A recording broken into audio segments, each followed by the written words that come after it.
So now we can turn on smart watering. So we'll come into zones, the hose, and we'll just toggle that on.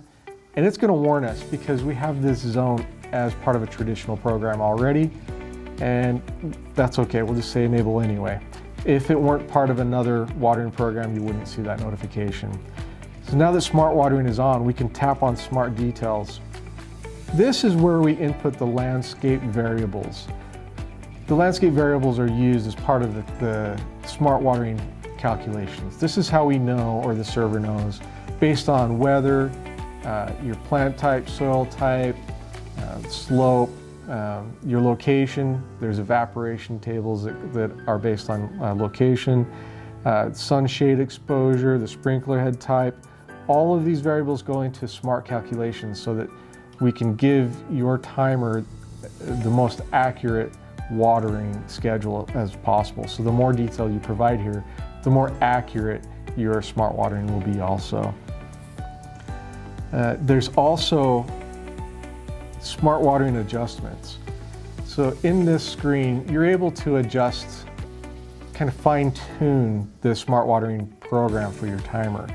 So you can adjust the runtime. So if you feel like it's not watering quite enough, you can increase that just a little bit.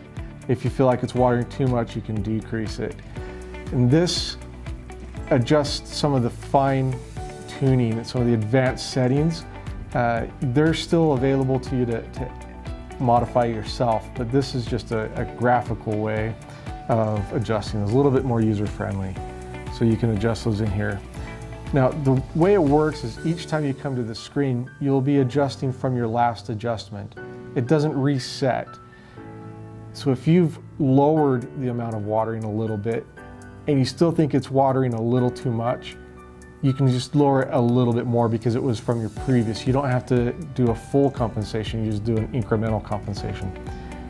The next one is the interval adjustment. So if you feel like it's watering too frequently, you can increase or decrease that interval from here also.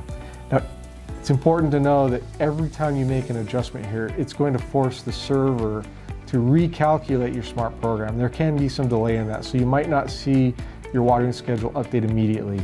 Those things get put into a queue. They get processed a few times a day. Once it gets reprocessed, those changes will be reflected.